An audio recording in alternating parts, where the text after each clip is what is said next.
Today we're going to continue our series of vegan dishes in honor of the Easter fast.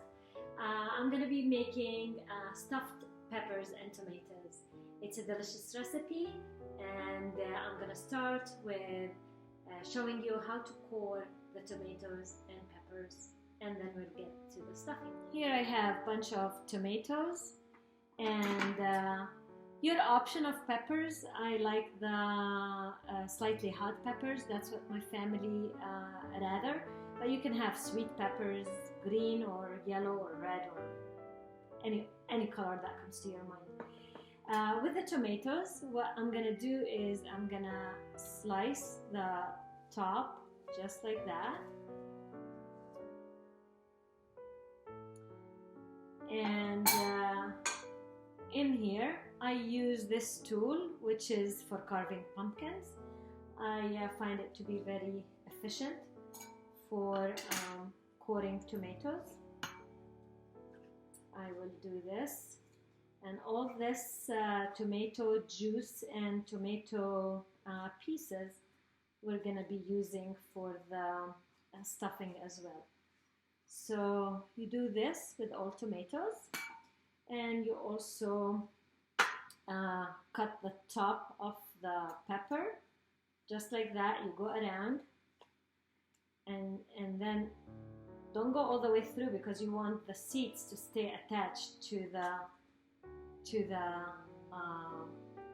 this string here.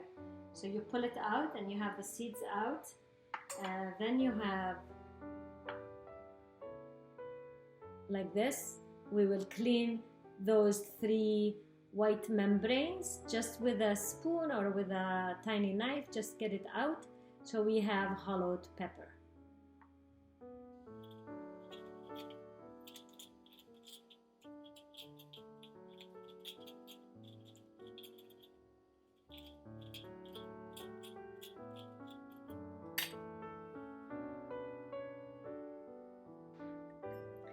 Okay, now I have cored my tomatoes, as you see, and my peppers. The best thing that you can also do with the tomatoes, I take a little pinch of sea salt and I sprinkle inside of the hollowed tomato, and I put it upside down for the juices to come out. I let it sit for about 5 minutes or so. That's more than enough. And while they are sitting, I'm going to show you, I chopped all the inside of the tomatoes that I cored out. All the hard part I chopped. It's going to go into the filling. I also have here the juices of the tomato, which I'm going to be using to cook afterwards. Now in here I have 2 cups of rice. Into that, I'm going to add 2 cups of parsley, washed and chopped, about a cup and a quarter green onions that have been chopped, 2 tablespoons of dried mint. It's going to go in there. Salt and pepper. I have here about a teaspoon and 3/4 salt and half a teaspoon of black pepper. You do it as you like it, you know, more salty, less salty. I'm gonna also add the chopped tomatoes in there, and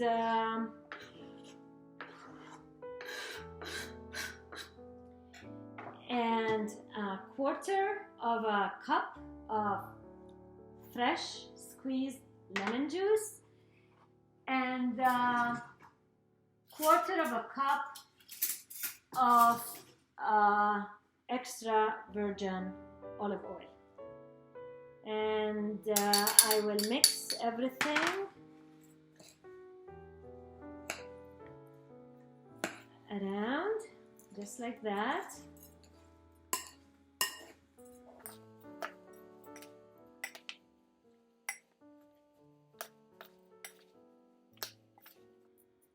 So I'm gonna take a little I like it just the way it is. And now what you do, you take your vegetable and you stuff it. Don't stuff it all the way to the top. Leave like stuff it 2/3 full, because don't forget the rice is gonna puff as it cooks and it's gonna expand. And if you fill it to the top, it's gonna expand and flow over, and you don't want that to happen. So this is about how much I fill. And the same with the peppers. Again, the peppers, you can choose the peppers of your choice. It can be sweet peppers, green sweet, or the different colors.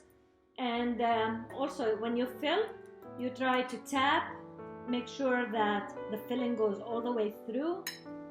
And you take a smaller spoon than the one I'm using, and make sure that the filling is all over inside.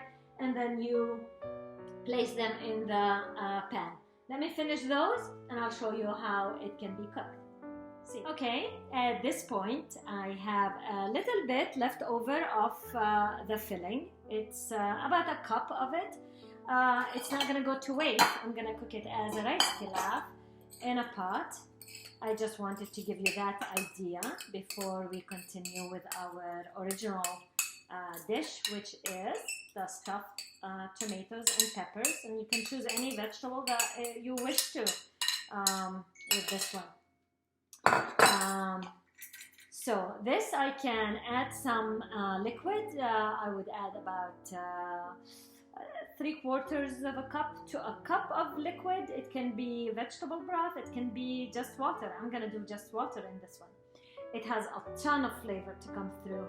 Mint, onions, parsley, tomatoes, you name it, it's there. Now for the vegetables that I have already stuffed, I'm gonna show you how it looks right now. It's like this. Now to this, I will add about, for the tomatoes, since they are bigger, I'm gonna add two teaspoons of that tomato juice into each tomato, and 1 teaspoon into, on top of the rice, into every pepper. And that is gonna help cooking the rice when it is placed in the oven. And that is just to begin with, because we're gonna add also sauce and water into the roasting pan as it is inside, as it goes into the oven. I just wanted to share that with you as well. At this point, we're gonna cover each tomato with the top that we have cut from, and cover each pepper with its top too. And that is because we don't want the rice to brown and become crusty. So we go ahead and we cover all of those. At this point, you actually can put it in the fridge and have it pre-prepared to cook the next day when you need it. So for those of you who work, or you who have people coming over and you want to get things out of your way in advance, you can prepare this and cook it the day after.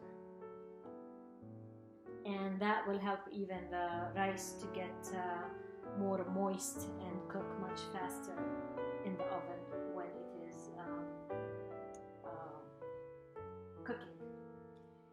Okay, so at this point, I'm just gonna sprinkle with some sea salt all over the top.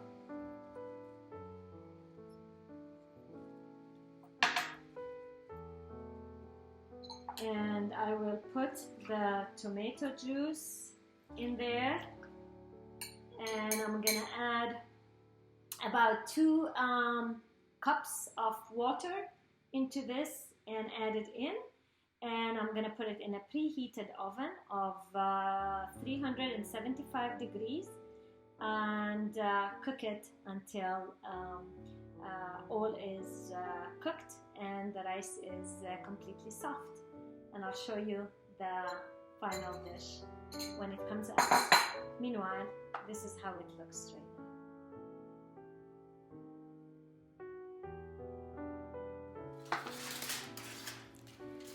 And here it is, stuffed peppers and tomatoes. It's about an hour after I put it in the preheated oven, 350, 375.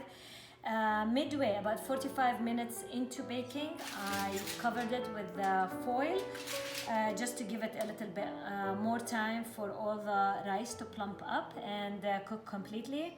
I check it. I just put a fork inside and I look at the rice. You can tell that it's cooked. It's opaque. It's not white anymore. So it's perfectly cooked. And the leftover of the rice that I had, I cooked it into a delicious risotto, which I'm showing it over here. It is absolutely delicious and it smells awesome.